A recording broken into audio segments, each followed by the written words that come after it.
Hello students, कैसे हैं आप सभी। आई होप आप सभी बहुत अच्छे होंगे। तो आज हम केमिस्ट्री की एक और वीडियो आपके पास लेकर आए हैं जिसमें हम स्ट्रक्चर ऑफ एटम की बात करेंगे। यानी जो सेकंड चैप्टर है आपके पास क्लास 11th का, उसके जो एनसीईआरटी के एमसीक्यू हैं उनको हम स्टडी करेंगे। कल हमने फर्स्ट चैप्टर को स्टडी किया था और एक प्रॉब्लम जो है हमें यहाँ पे देखने को मिल रही है, जो है कि थोड़ा सा वॉइस जो है मेरी वो थोड़ा लाउड हो रही है, जैसे हॉल की आवाज़ होती है ना। तो वैसे पहले नहीं आती थी, लेकिन अब ये न्यू टर्म हम देख रहे हैं कि वो इंट्रोड्यूस हो रही है। तो एक दो वीडियो आप थोड़ा सा कॉम्प्रोमाइज़ कर लीजिए। इसके बाद जो नेक्स्ट हमारे पास क्लासेस होंगी उसके लिए हम एक न्यू सेटअप का अरेंजमेंट कर रहे हैं, तो आपको जो है फिर ये ऑडियो नहीं सुनाई देगी, यानी ऑडियो क्वालिटी वो ठीक हो जाएगी प्रॉपरली। ठीक है। वैसे प्रीवियस वीडियो देखेंगे तो उनमें नहीं थी, इसी में हमें ये देखने को मिल रही है। तो चलिए फटाफट से अपने क्वेश्चंस को शुरू करते हैं। फर्स्ट क्वेश्चन क्या बोलता है, which of the following conclusion could not be derived from Rutherford alpha particle scattering experiment. देखो, जो रदरफोर्ड ने अल्फा पार्टिकल एक्सपेरिमेंट किया था, आपको पता होगा उसने न्यूक्लियस का कॉन्सेप्ट आपके पास दिया था, है ना, कि आपके पास एक न्यूक्लियस होती है जिसको न्यूक्लियॉन बोलते हैं, जिसके अंदर न्यूट्रॉन प्लस प्रोटॉन दोनों होंगे।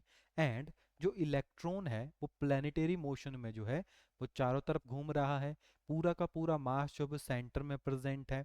एंड जो आपके पास रेडियस है वो 10⁻⁻15 मीटर है, यानी थॉमसन से उन्होंने कन्वर्ट कर दिया था, है ना। एंड इलेक्ट्रॉन चारों तरफ घूम रहे हैं, पूरा का पूरा मास सेंटर में प्रेजेंट है। तो ये कुछ कॉन्सेप्ट्स थे जो यहाँ से ड्राइव हुए थे। जैसे फर्स्ट बोलता है most of the space in the atom is empty, ये उन्होंने बताया था, है ना। Radius of the atom is about 10 raised to power minus 10 meter, while that of the nucleus is 10 raised to power minus 15। ये भी आप एकदम सही स्टेटमेंट है। Electron move in the circular path of fix energy, energy की बात उन्होंने नहीं कही, सिर्फ इतना कहा था कि प्लेनेटरी मोशन में वो घूमता है। ये बात बेसिकली बोहर ने हमारे पास कही थी। तो इसका ऑप्शन नंबर सी जो है वो राइट आंसर होगा। Electron and the nucleus are held together by electrostatic force of attraction. ये भी आपके पास जो है रदरफोर्ड के जो हम स्कैटरिंग एक्सपेरिमेंट पढ़ते हैं उसमें हमें देखने को मिलता है। नेक्स्ट है हमारे पास, which of the following option does not represent group ground state electronic configuration of atom. यहाँ पे बात कर रहा है ग्राउंड स्टेट की, कि कौन सी करेक्ट कॉन्फ़िगरेशन जो कि ग्राउंड स्टेट में है। अब देखो 1s2 2s2 2p6 3s2 3p6, ये सभी के अंदर सेम ही है। यानी बात वही आ गई कि जो बोहर बरी रूल ने आपके पास बोला था, यानी n+l रूल की बात की जा रही है ना। और ग्राउंड स्टेट की बात की जाए, जिससे यहाँ पे आपके पास है 3d8 और आपको पता है 4s पहले भरा जाता है। ठीक है। तो जैसे अगर देखें तो 4s2 3d8 क्या आपके पास ये वाला है, ये आपके पास 4s2 3d9 वाला है आपके पास, या आपके पास 4s1 3d10 वाला है, या आपके पास 4s1 3d5 वाला है। Does not represent the ground state, जो कि ग्राउंड स्टेट को रिप्रेजेंट नहीं करता है आपके पास, ये बोल रहा है। देखिए इसमें देखा जाए तो ये तो ठीक है स्टेटमेंट वैसे, है ना। 3d9 4s2 ऐसी स्टेटमेंट आपको कहीं भी देखने को नहीं मिलेगी। ये मिल जाएगा आपको, जैसे ये वाला हो गया कॉपर के केस में मिल जाएगा, या आपको क्रोमियम के केस में मिल जाएगा, क्योंकि हाफ फील्ड और फुली फील्ड कॉन्फ़िगरेशन स्टेबल होती है हमारे पास। लेकिन ये जो है आपके पास ये रिप्रेजेंट नहीं करेगा। ठीक है। तो विच of the following option does not represent the ground state, तो ये आपके पास है ना। इसमें थोड़ा सा एक बार, हाँ बी ऑप्शन इसमें सही है। वैसे इसके आंसर नीचे दिए गए हैं, तो एक बार यहाँ चेक कर लेते हैं। इस फाइल में एक बेनिफिट है कि आपके पास सारे के सारे, हाँ second option is the correct answer. ठीक है। यही आपके पास इसका राइट आंसर है, यानी does not represent the ground state electronic configuration of atom, तो यही आपके पास होगा इसमें। ठीक है। ये करेक्ट नहीं है आपके पास, क्योंकि एक मूव कर जाता है, तो ये 3d10 और 4s1 हमारे पास बनेगा। ठीक है। तो सेकंड ही इसका राइट आंसर है। नेक्स्ट है हमारे पास the probability density plot of 1s and 2s orbital. आपके पास यहाँ पे 1s एंड 2s ऑर्बिटल जो है वो बनाए गए हैं। जैसे ये रहा 1s हो गया, ये 2s हो गया। The density of dot in the reason represent the probability density of finding the electron. Actually electron बता रहा है कि किसमें ज़्यादा इलेक्ट्रॉन है।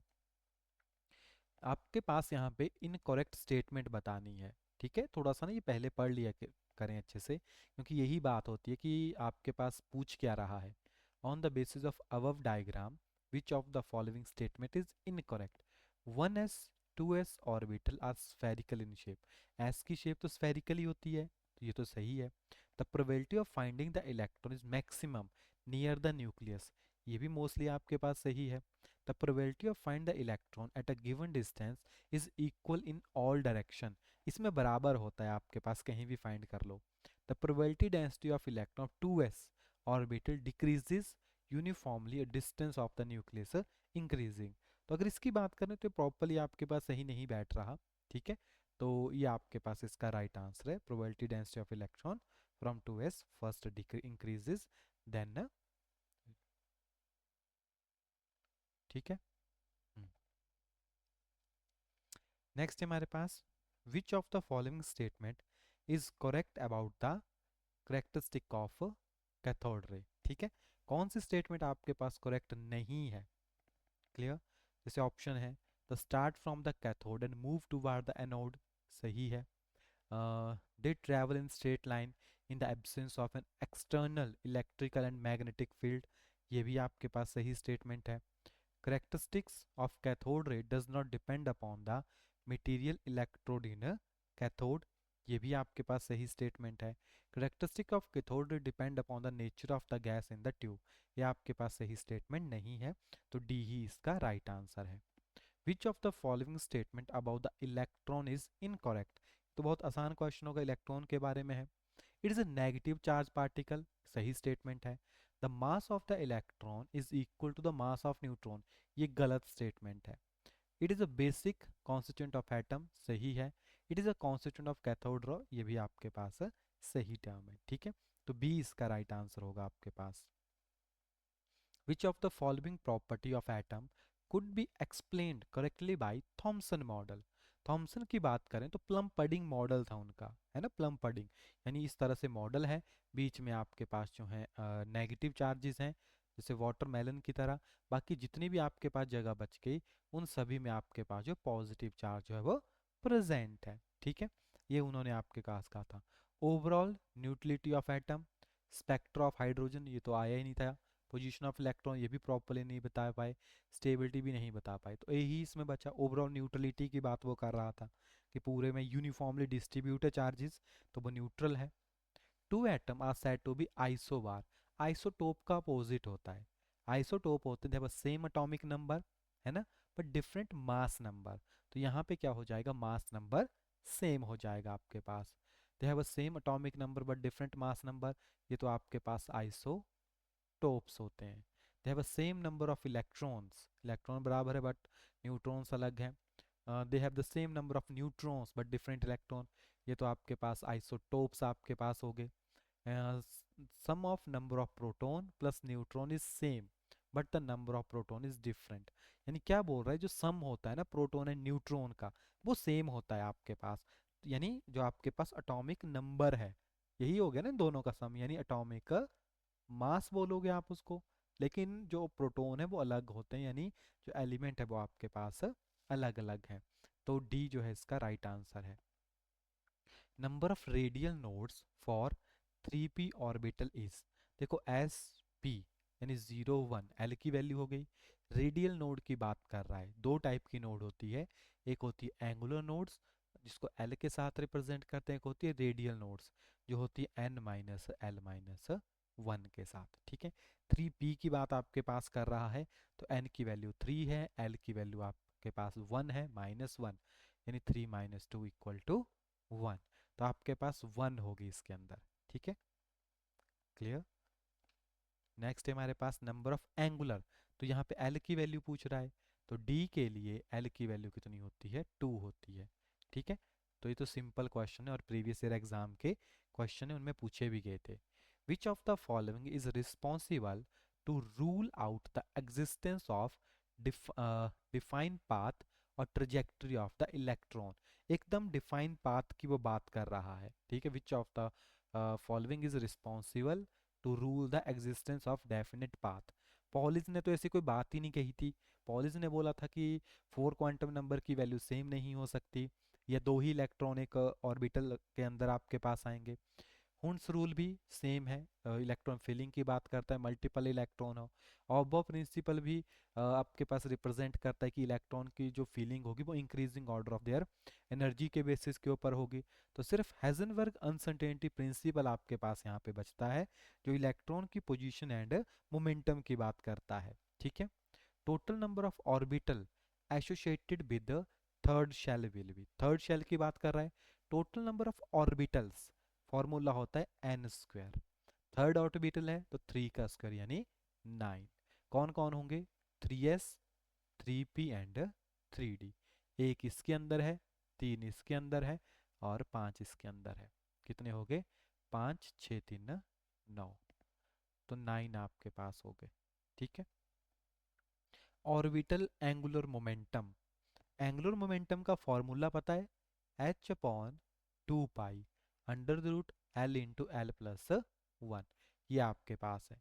यानी h के ऊपर डिपेंड करता है, जो कांस्टेंट है तो इनडायरेक्टली l के ऊपर ही डिपेंड करेगा।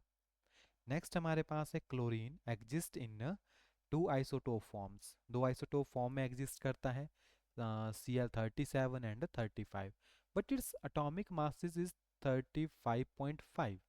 This indicate the ratio of Cl37 and Cl35 is approximately, इनकी रेशियो की बात कर रहा है। तो जैसे आप एवरेज एटॉमिक मास निकालते हो ना, वही निकालना पड़ेगा। देखो 37 एक ही है, 37 इंटू वन प्लस 35 इंटू 3 के साथ मल्टीप्लाई हो जाएगा अपॉन वेरिएशंस आ रही है ना इनमें, plus 1 plus 3, this will be equal to 142/4। ठीक है, कुछ इस तरीके से। यहाँ पे ना आई थिंक कुछ इनकी प्रिंटिंग मिस्टेक है मे बी, है ना।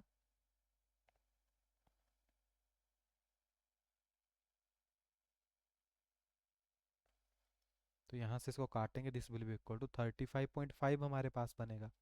तो यही तो वेरिएशन आ रही है, यानी 1:3 रेशियो में आंसर आ रहा है इसका ये, क्योंकि इनको जब 1:3 रेशियो में करेंगे ना हम, तभी हमारे पास ये बन रहा है। ठीक है, तो सी इसका राइट आंसर है, आपको ऑप्शन से ही जाना पड़ेगा इसके अंदर। नेक्स्ट हमारे पास the pair of ion have same electronic configuration is, इनकी इलेक्ट्रॉनिक कॉन्फ़िगरेशन देखनी है सेम किसकी होगी, तो same number of electron check कर लो, है ना। जो इसके अंदर सेम नंबर ऑफ इलेक्ट्रॉन है वो आपके पास हो जाएगा। तो इसमें अगर हम देखें, Cr3 पॉजिटिव है और भी है, यानी सेम ही तो है। एक यहाँ पे Cr3 पॉजिटिव है, एक Fe3 पॉजिटिव है, एक Mn2 पॉजिटिव है और एक Sc3 पॉजिटिव है। मोस्टली सभी ने इलेक्ट्रॉन लॉस ही किए हैं, है ना, ऑर्गन। और ये scandium, titanium, vanadium, chromium, manganese, फीको, निकू जाना, तो एक ही लाइन के हैं आपके पास ये सारे, है ना। स्कैंडियम, टाइटेनियम, वनेडियम, क्रोमियम एक ही लाइन के हैं, तो डी ब्लॉक के हैं। तो यहाँ पे होता है इसमें 3D3। ठीक है, 3D3 आगे, क्योंकि 4s2 से एक चला गया, दो चले गए, एक इससे चला जाएगा आपके पास। यहाँ पे भी सिमिलर ही आपके पास 3D5 हो जाएगा, इसके केस में 3D6 हो जाएगा, इसके केस में 3D6 आपके पास हो जाएगा, हैविंग सेम इलेक्ट्रॉनिक कॉन्फ़िगरेशंस। ठीक है, द पेयर, कौन सा पेयर है जिसकी सेम आ रही है, तो अगर आप देखें तो Mn2 पॉजिटिव एंड Sc के साथ आ रहा है ना। गलत लिख दिया कुछ, 5 है सॉरी, Mn में 25 होते हैं ना, तो 25 में से 4s से तो कंप्लीट चले जाएंगे, तो Fe एंड जो Mn है उनके अंदर हमारे पास आएगा। ठीक है, तो ऑप्शन नंबर बी जो है इसका वो राइट आंसर हो जाएगा, Fe3 positive and Mn2 positive. Clear. Next question है हमारे पास, for the electron of oxygen atom which of the following statement is correct. यहाँ पे आपको बताना है कौन सी स्टेटमेंट यहाँ पे करेक्ट है। जैसे जेड इफेक्टिव की बात कर रहा है, यानी effective nuclear charge, Z effective for an electron in a 2s orbital is the same as a Z effect for an electron in a 2p orbital. Next, an electron in the 2s orbital has the same energy as an electron in the 2p. ठीक है। तो यहाँ पे आपको बतानी है correct statement. तो ये स्टेटमेंट तो आपके पास गलत है, आपके पास जो सही स्टेटमेंट है वो है आपके पास जो डी ऑप्शन है। ठीक है, यानी the two electron present in the 2s orbital have the spin quantum number ms but opposite sign. उनके पास क्या होते हैं, अपोजिट साइन होते हैं। ठीक है, तो जो डी ऑप्शन है वो उसका करेक्ट होगा। If traveling at same speed, which of the following matter wave have the shortest wave? सबसे shortest wave किसकी होगी? तो फॉर्मूला होता है lambda is equal to h upon m v के साथ आता है। ठीक है, तो आप देख रहे हो वेलोसिटी, मास और एच, तो किसका मास है आपके पास कितना कम है। तो यहाँ पे अगर आप देखो तो एच ई टू पॉजिटिव एक अल्फा पार्टिकल है आपके पास। इलेक्ट्रॉन का मास तो हम नेग्लिजिबल मानते हैं। ठीक है, तो अल्फा पार्टिकल जो उसका लार्जेस्ट मास है, तो आप देख रहे हो वेव जो है वो मास के साथ इनवर्सली है। जितना ज़्यादा मास उसका होगा उतनी ही शॉर्टेस्ट जो है उसकी वेव आपके पास होगी। क्लियर। तो एक काफ़ी इजी क्वेश्चंस हैं आपके पास, जैसे identify the pair which are not isotope, यानी आपके पास सेम एटॉमिक नंबर होना चाहिए, है ना, बट डिफरेंट मास नंबर होना चाहिए। तो यहाँ पे 12 12 तो सिमिलर होने चाहिए ना, एक्स बाई लिखा हुआ है इन्होंने, 6 6 है, 17 17, तो यहाँ पे हो सकता है एक से ज़्यादा आंसर भी सही हो सकते हैं। तो इनके बेस देखो सेम है, इनके भी आपके पास सेम है, यानी नॉट पूछ रहा है तो ये तो आपके पास है और ये नहीं है आइसोटोप्स। ठीक है, नेक्स्ट आपको जस्ट इनको वेरीफाई करना है। Out of the following pair of electron identify the pair of electron present in degenerate orbital. देखो n is equal to 3, l की वैल्यू, और यहाँ पे -2 दे दी गई है, l के साथ एग्जिस्ट करता है। ठीक है, क्योंकि बराबर हो सकती है, ज़्यादा नहीं हो सकती आपके पास। तो यहाँ पे जो आपके पास एक कितने ऑप्शन है यहाँ पे, 1 2 3 4 ऑप्शन है ना, electron present in degenerate orbital, यानी उनकी सेम सब शेल होनी चाहिए, सेम एनर्जी होनी चाहिए, यानी n एंड l की जो वैल्यू है ना वो ऑलमोस्ट n एंड l की वैल्यू सेम होनी चाहिए। तो एक तो फर्स्ट वाले आपके पास हो जाएंगे क्योंकि इसमें n की वैल्यू भी 3 है और l की 2 है, यानी सिमिलर वैल्यू है दोनों की आपस में, है ना। नेक्स्ट में देखा जाए तो इनमें नहीं है आपके पास, ठीक है, सिमिलर वैल्यू नहीं है। एंड यही नेक्स्ट में भी है, इसमें भी n और l की सेम वैल्यू है, तो ये इसका राइट आंसर हो जाएगा। ठीक है, यानी n और l की अगर दो शेल्स हैं उनकी एनर्जी वैल्यू सेम होनी चाहिए। Which of the following set of quantum number are correct. Quantum number का कौन सा सेट है जो कि आपके पास करेक्ट है। देखो 1 1 और +2 आ गया, पॉसिबल ही नहीं है, क्योंकि l की जो ml होता है उसकी वैल्यू होती है -l टू +l तक होती है ना। तो -l तो ये है, दूसरा तो चलो एग्जिस्ट कर जाएगा आपके पास, तीसरा भी एग्जिस्ट कर सकता है, 3 है, 2 है, -2 है ना, बी और सी एग्जिस्ट कर जाएंगे। ये तो हो ही नहीं सकता, n की वैल्यू 3 है, l की वैल्यू जो होती है वो n-1 होती है, ये 4 आ गया, तो ये भी गलत सेट है, ये भी गलत सेट है, सिर्फ पहला और तीसरा ही यहाँ पे सही सेट है हमारे पास। Next question, in the following pair the ion are isoelectronic, जिनमें सेम नंबर ऑफ इलेक्ट्रॉन आपके पास प्रेजेंट है, और ये भी PYQ है, आपके कमीशन में ऑलरेडी एग्जाम में आ चुका है क्वेश्चन। ठीक है, देखो सोडियम में एक लॉस कर दिया, सोडियम के आगे मैग्नीशियम होते हैं, 2 लॉस कर दिए, दोनों में ही 10 10 इलेक्ट्रॉन हो गए, एक तो ये आइसो इलेक्ट्रॉन हो गया।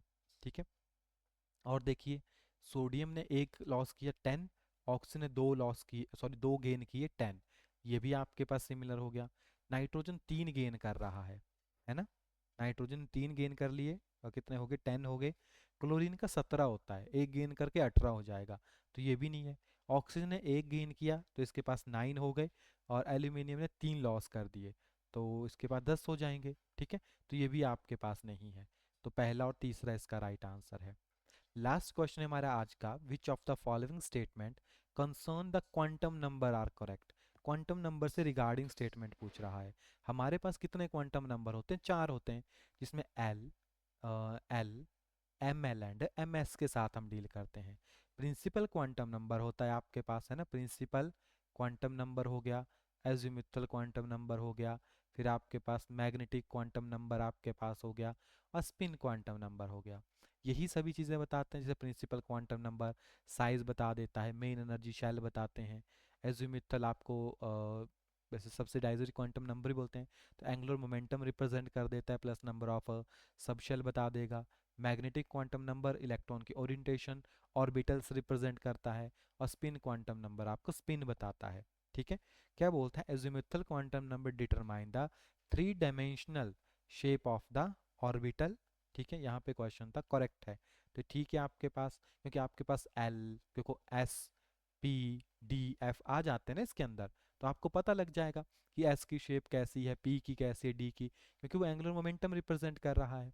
Principal quantum number determine the orientation and energy of the orbital, ये गलत है। ओरिएंटेशन आपको मैग्नेटिक क्वांटम नंबर बताता है, एनर्जी तो बता देता है लेकिन ओरिएंटेशन नहीं बताता। Magnetic quantum number determine the size of the orbital, ये आपको प्रिंसिपल क्वांटम नंबर बताता है, ये भी गलत है। ठीक है, spin quantum number of an electron determine the orientation of the spin of electron relative to the chosen axis, ये ठीक है आपके पास।